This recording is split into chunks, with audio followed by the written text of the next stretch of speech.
Gran Turismo 7 Spec 2 is out. While not a game changer, it is for me one of the most important GT7 updates thus far. It serves as a new structure for the future of this title. Like most updates, it's also one of those that brings more content, in this case 7 cars in one track, including the 2022 Porsche 911 GT3 RS, the Lexus LFA and the Nismo 400R, between others. The new track is called Lake Louise, and in this case it is a snow and ice racing track, and it's the first one, I think, into Gran Turismo. The cars and tracks, despite excellent, are not really what this update is all about. The two main features in this update will be the new master licenses and then the addition of Sophie AI as a regular fixture. Then there's a bunch of smaller additions like new events, wine tasting menus, a new paddock chat, and a large number of small quality of life improvements. If you enjoy this type of content, leave a like and a sub. The new content continues to show the mastery that Polyphony Digital has over the design of cars and tracks. Cars-wise, the attention to detail is absolutely extraordinary, from the way they replicate the interior materials like leather, alcantara, or regular textiles, to the extremely accurate new models. The Porsche and LFA are works of art in all aspects. All the small details and even the speckles of color in the paint are pretty much unmatched pretty much anywhere. The sounds are also great, and gone are the days of vacuum cleaners. It's an interesting day where Gran Turismo has better sounds than Forza. The car driving is really as expected. The older models feel like boats, the newer ones are a little more connected. They also drive distinctly Gran Turismo, so I think it's all good. The LFA, Nismo, and Porsche are absolute weapons. You can tune them to hell, and definitely they are my favorites in this update. As for the track, Lake Louise, it is something really beautiful. I think it's the first Gran Turismo ice track in general. I'm not sure if they had ice tracks before, they had rallies before, but I can't be sure. Polyphony has really a knack for making original designs where they feel part of the world. While I don't think these designs will be likely to exist because they tend to be too wide and too sculptured, I think they feel very much organic. This track specifically looks extremely great at night, with a nice color contrast between the ice and the surrounding light, creating extremely beautiful scenes. As for the driving, well, I'm not really a big fan of ice driving, and I'm not really a big fan of dirt driving in Gran Turismo in general. It's okay, I guess, but for me, it's just passable content. Still, I would love to see older tracks like Eiger Nordwand or Matterhorn back in Gran Turismo 7 with a Gran Turismo 7 treatment. If the mountainous areas of Lake Louise look stunning, these two, which are, alpine tracks, would look stunning, out of this world. Anyway, speaking of passing or passable, well, the new master licenses are here and will add quite a bit of playtime. In a competent hands, maybe 3 hours. In mine, it was around 5.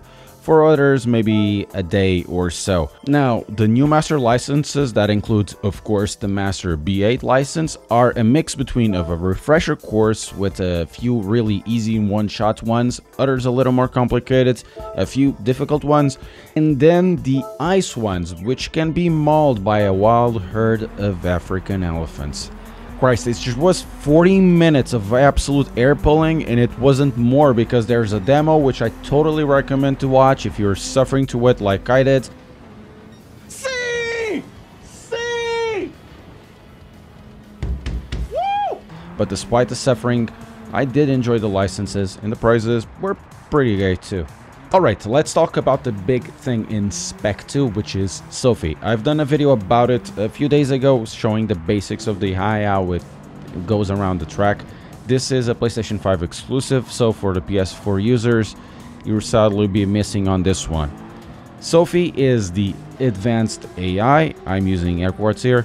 AI in sim racing generally isn't really AI per se.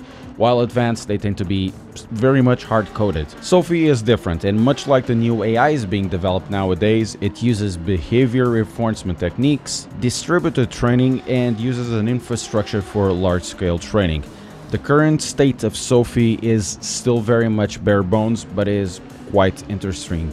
Previous Gran Turismo AI, everybody knows about it. It's just to follow the path and maybe react to one or two things, and that's about it. Sophie does react to the player. It formulates a defense line. It keeps loitering on the track if it thinks it's going to get an advantage.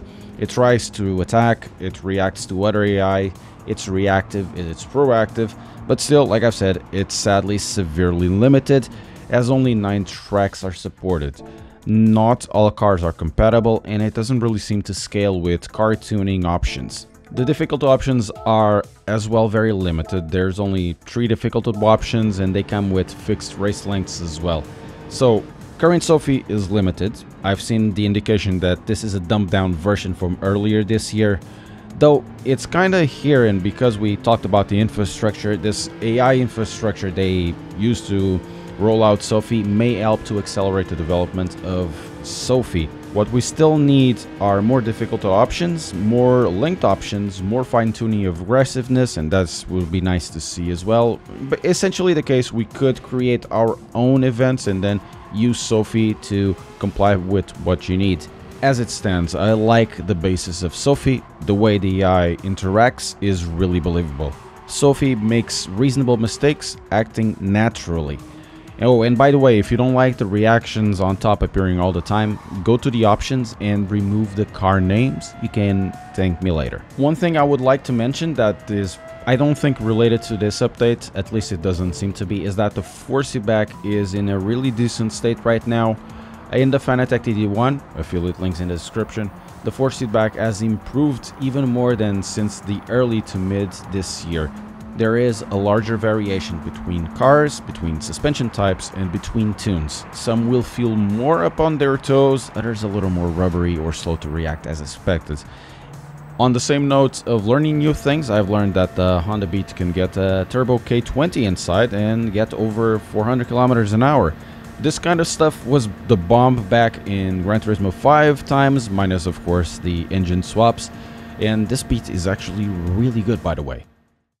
Anywho, Spec 2 doesn't feel like a Spec 2 to me, really. It feels more like a springboard for Gran Turismo 7 future developments, or at the very least you can say that Polyphony Digital has planted the seed for the real Spec 2, which will be everything after this update. Gran Turismo 7 has launched with many issues. Most of them seem to have been polished out. Others, like the Sport Online mode, still have time to time some problems, including server stability that happened like a couple of weeks ago, or the same old races all the time, because apparently they are popular. What Spec 2 did was to provide a single player polish, a needed one at that, creating a superstructure of sorts that in time can be built upon.